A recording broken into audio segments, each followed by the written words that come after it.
BRG news में आप सभी का स्वागत है। भगवान जगन्नाथ जी की रथ यात्रा जो आषाढ़ी बीज के दिन हमेशा निकलती है। सभी भक्त भगवान जगन्नाथ जी की रथ यात्रा के लिए काफ़ी ज़्यादा उत्साहित होते हैं और ज़ोरों शोरों से सभी भक्त भगवान जगन्नाथ जी की यात्रा में शामिल भी होते हैं।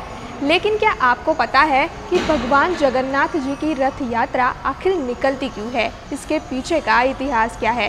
वैसे इसके पीछे कई कहानियां हैं, लेकिन आज हम आपको इसके पीछे की असली वजह क्या है ये बताने के लिए इस्कॉन मंदिर पहुंचे हैं और हमारे साथ मौजूद है यहाँ के पुजारी सेवा विलास जी। आपका BRG न्यूज़ में बहुत बहुत स्वागत है। भगवान जगन्नाथ जी की जो रथ यात्रा है उसके बारे में वैसे तो कई पौराणिक कथाएं प्रचलित है, लेकिन सच में भगवान जगन्नाथ जी की रथ यात्रा के पीछे की कहानी क्या है ये आप हमारे दर्शकों को बताइए।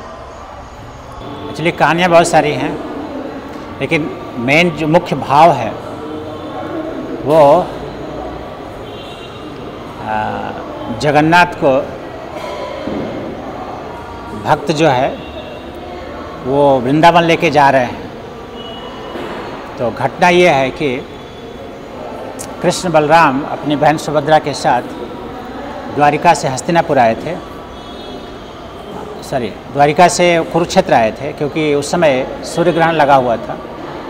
और जैसा वैदिक संस्कृति में एक प्रचलन है कि ग्रहण के समय लोग पवित्र स्थान में, पवित्र नदियों में, पवित्र कुंडों में स्नान करते हैं। तो कुरुक्षेत्र में समंत पंचक 5 कुंड हैं, पवित्र स्थान, वहाँ लोग विशेष रूप से सूर्य ग्रहण के समय स्नान करते हैं। तो द्वारिका के लोग वहाँ गए थे स्नान करने के लिए।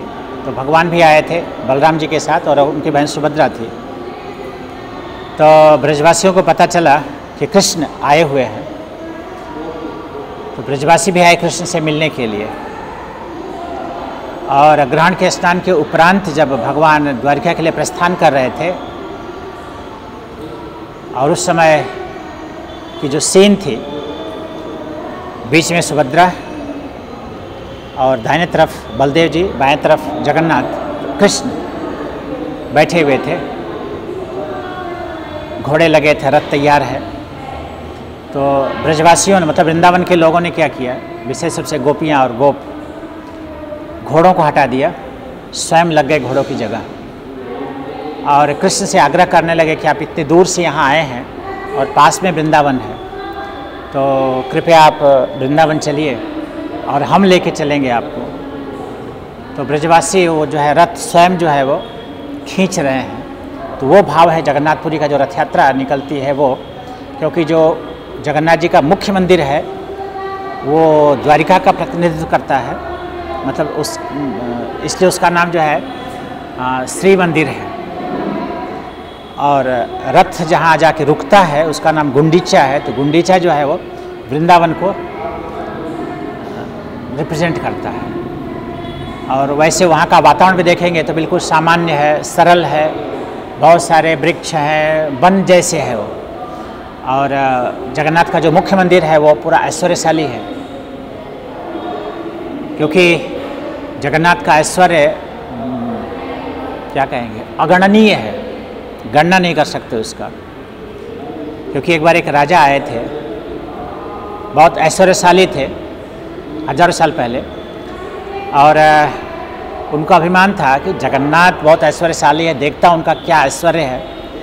तो आए एक जो ब्राह्मण था, उसने पूछा कि मैं जगन्नाथ की सेवा करना चाहता हूँ, क्या सेवा कर सकता हूँ। मुझे बोला जगन्नाथ की सेवा आप बताइए, क्योंकि मैं तो, इनको तो बहुत सारी सेवा है। तो देखा आप भी जो कुछ बताइए मैं करूँगा। ठीक है, एक्चुअली कहीं ज़्यादा ना हो जाए इसलिए आप बताइए, अच्छा रहेगा। तो उस राजा ने 1 लाख स्वर्ण मुद्रा दिया था कि ठीक है ये लीजिए और जगन्नाथ की सेवा करिए। तो वो सोचा कि 1 लाख स्वर्ण मुद्रा मतलब तो महीनों तक सेवा चलती रहेगी। तो बताया मैं किस दिन आऊँ, बताइए आपकी वो देखने के लिए मेरी सेवा क्या चल रही है। तो बताया ठीक है ऐसा करिए, आप 15 दिन बाद आइएगा, हम आपको दिखा देंगे। तो राजा 15वें दिन आया देखने के लिए, सब कुछ जैसे का वैसे ही है, कुछ भी स्पेशल नहीं दिखाई दे रहा। 1 लाख स्वर्ण मुद्रा दिया था उसने। राजा तो राजा, गुस्सा, ब्राह्मण खोज रहा है, कहाँ है सब। ब्राह्मण का हाथ पकड़ा ले गया बिल्कुल जगन्नाथ के पास, बोला वो जो जगन्नाथ को तिलक किया गया है ना, वो आपका 1 लाख स्वर्ण मुद्रा है। बोले क्या बात कर रहे हैं, एक खाली तिलक लगा है वो? बोले हाँ। बोला ये चीटिंग है। उसने कहा सुनिए, हाथी के मस्तक में एक मणि पाई जाती है। चाणक्य ने लिखा है, शैले शैले न माणिक्यम मौक्तिकम न गजे गजे।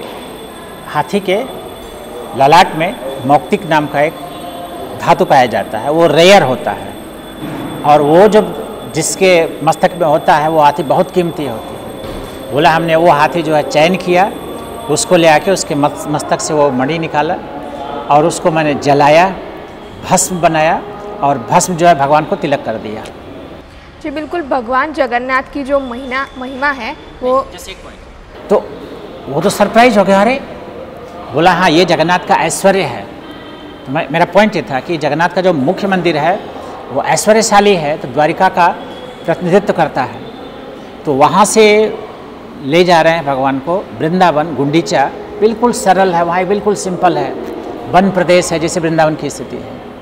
तो रथ यात्रा का भाव यही है, भक्त जो है कृष्ण को वृंदावन लेके जा रहे हैं। बिल्कुल, और सभी भक्त जो है वो हमेशा इंतज़ार में रहते हैं कि भगवान जगन्नाथ जी की रथ यात्रा में वो हमेशा शामिल हो पाए, किसी ना किसी तरह शामिल हो पाए। लेकिन भगवान जगन्नाथ जी की रथ यात्रा के पहले स्नान यात्रा आयोजित होती है और उसके बाद भगवान के आंखों पर पट्टी बांधकर कपाट बंद कर दिए जाते हैं। तो इसके पीछे की वजह क्या है? इसलिए स्नान यात्रा का जो दिन है ज्येष्ठ पूर्णिमा, तो जिसने मतलब एक राजा थे महाराज इंद्रदुम्न, उन्होंने स्थापित किया था जगन्नाथ विग्रह। तो स्थापना के पूर्व अभिषेक किया जाता है, तो विशेष रूप से जगन्नाथ का जलाभिषेक किया जाता है। इसलिए गुजरात विशेष रूप से उस यात्रा का नाम है जल यात्रा। तो महाराज इंद्रदुम्न ने ज्येष्ठ पूर्णिमा के दिन स्नान कराया था, तो उसी उपलक्ष्य में ज्येष्ठ पूर्णिमा को प्रत्येक जगन्नाथ मंदिर में जगन्नाथ को स्नान कराया जाता है। और जैसा सामान्य हम जानते हैं, एक लिमिट से कुछ भी ज़्यादा होता है तो वो गड़बड़ होता है, तो नहाना भी लिमिट से ज़्यादा अगर हो गया तो गड़बड़ होता है। तो भक्त जो है उत्सुकता बस वो देखते नहीं कि भगवान हैं और हम उनको इतना स्नान करा रहे हैं, वो तो सब एक 1 by 1। अब यहाँ भी देखते हो कितने लोग होते हैं, पूरे में तो शाम तक स्नान चलता है। तो इसलिए अधिक स्नान करने से थोड़ा उनको शीत का प्रकोप हो जाता है। एक्चुअली भगवान है, वो दिव्य है उनका शरीर, लेकिन भक्तों के साथ जो है रस का आदान प्रदान करने के लिए वो ये लीला करते हैं कि हम बीमार हो गए, तो फिर भगवान जब अपने मूल स्थान में आते हैं तो वहाँ पट बंद कर दिया जाता है। स्वाभाविक है, कोई भी जब बीमार होता है तो किसी से मिलना नहीं चाहता है, लोगों से दूर रहना चाहता है, और डॉक्टर भी एडवाइस करते हैं कि आप जस्ट रेस्ट करिए। तो वो सब उपचार किया जाता है, भगवान रेस्ट करते हैं और जन सामान्य से दूर हो जाते हैं। लेकिन एक्चुअली जो उनके अंतरंग पार्षद हैं, अंतरंग भक्त हैं, एक्चुअली वो पूरा समय उनके लिए होता है। एक्सटर्नली वो बीमार होते हैं, इंटरनली बीमार नहीं होते हैं। तो इंटरनली जो है वो भक्तों के साथ वहाँ रहते हैं। ऐसा कहा जाता है कि भगवान जगन्नाथ के रथ को खींचने में जो भी लोग योगदान देते हैं उन्हें 100 यज्ञों का पुण्य प्राप्त होता है। इस बारे में आप हमारे दर्शकों है, शास्त्रों में लिखा है, स्कंद पुराण के उत्कल खंड में लिखा है कि इवन जो भी वो जो जिस रस्सी से खींचा जाता है भगवान का रथ, अगर स्पर्श भी करते हैं तो उनको जो भगवत धाम प्राप्त होता है। तो भगवान कुछ भी दे सकते हैं, किसी को भी दे, वो सर्वतंत्र स्वतंत्र हैं, सर्वेश्वर हैं, और नाम उनका जगन्नाथ, जगत के मालिक हैं, वो जो चाहे वो कर सकते हैं। हमारा राजा वो जो चाहे वो कर सकता है, तो वो तो जगन्नाथ है। इस साल जो रथ यात्रा निकलने वाली है ये 39वीं रथ यात्रा है इस्कॉन मंदिर से, तो मंदिर प्रशासन की ओर से क्या क्या तैयारियां की गई है, और कोरोना महामारी भी चल रही है, तो ऐसे में गाइडलाइंस का पालन भी हो और परंपरा भी ना टूटे, उसके लिए क्या तैयारियां की गई है? देखिए, आध्यात्मिक जो विषय होता है वो पारंपरिक होता है, उसमें नया कुछ नहीं होता है। तो पारंपरिक ढंग से पूर्व में हम जो भी तैयारियां करते रहे वो सारी तैयारियां हम ऑलमोस्ट कर चुके हैं। कुछ बाकी आप देख रहे हो, थोड़ा सा कलर रंग का काम चल रहा है, तो हम लगभग सब तैयारियां कर चुके हैं। हम तैयार हैं रथ निकालने के लिए। और रह गया अब जो ये महामारी है, तो उसके लिए भी ये अभी तत्काल नहीं आई है। ऑलरेडी हम 1 साल से ज़्यादा इसको फेस कर रहे हैं, और उसके लिए जो भी दिशा निर्देश सरकार या जो है चिकित्सक समुदाय ने दिया है, तो वो हम पालन करते आ रहे हैं। पिछली बार भी रथ निकला था हमारे कैंपस में ही, तो वहाँ हमने पालन किया था। स्नान यात्रा में हमने पालन किया था। जहाँ से प्रवेश था वहाँ हमने सैनिटाइजर रखा था, मास्क रखा था कि अगर जो लोग बिना मास्क के आ रहे हैं, पहले एडवाइस था कि आप मास्क पहन के आइए। अगर बाई चांस कोई भूल गया है तो हम उनको वहाँ मास्क देते थे, उनका हाथ जो सैनिटाइज करते थे। उसके बाद 2 लोगों के बीच में डिस्टेंस होता था, जो भी 2 गज की दूरी, तो सोशल डिस्टेंसिंग हमने मेंटेन किया और सबको मास्क दिया और सबको सैनिटाइज किया। तो जो भी गाइडलाइन होगी हम रथ यात्रा में भी पालन करेंगे, और हम आशा करते हैं सरकार से कि रथ निकलने के लिए कुछ सकारात्मक प्रावधान करेंगे। बिल्कुल, भक्त भी काफ़ी ज़्यादा बेसब्र है, तो जब भी रथ यात्रा निकलेगी तो भक्त बड़ी तादाद में जुड़ेंगे। तो भक्तों के लिए आप हमारे न्यूज़ के माध्यम से क्या संदेश देना चाहते हैं? भक्तों के लिए हम ये अनुरोध करेंगे कि सरकार के गाइडलाइन का पालन करें, मर्यादित रहें, और प्रयास किया जाएगा कि अगर प्रत्यक्ष दर्शन नहीं होता है तो ऑनलाइन हम दर्शन व्यवस्था करेंगे कराने के लिए, क्योंकि दर्शन से वंचित वो अधिकार है भक्तों का। भगवान का दर्शन करना भक्तों का अधिकार है, और उससे कोई उनको वंचित नहीं कर सकता। लेकिन अभी चूँकि परिस्थिति ऐसी है कि हम एक साथ सामूहिक रूप से इकट्ठा नहीं हो सकते, तो उस स्थिति में ऑनलाइन दर्शन कर सकते हैं। और दूसरा, BRG ग्रुप के द्वारा फेसबुक पे ऑनलाइन जो लाइव दर्शन टेलीकास्ट किया जाएगा, तो आप देख सकते हैं।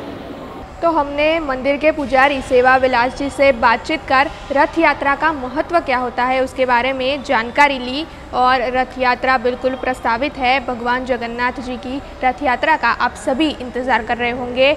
आप रथ यात्रा में जुड़े ज़रूर, लेकिन कोरोना महामारी है तो एहतियात बरतें। और अगर आप घर बैठे दर्शन करना चाहते हैं तो BRG न्यूज़ के फेसबुक और यूट्यूब पर 12 जुलाई को आप रथ यात्रा को लाइव देख पाएंगे। ऐसे कुछ लोग उनसे जुड़े किस्से लेकर फिर लौटेंगे। आप देखते रहे BRG न्यूज़। धन्यवाद। अब खबरों से लगातार अपडेट रहना हुआ आसान। BRG न्यूज़ आपके मोबाइल स्क्रीन पर। आज ही BRG न्यूज़ की mobile app Google play store और ऐप स्टोर से डाउनलोड करें और खबरों से लगातार जुड़े रहें।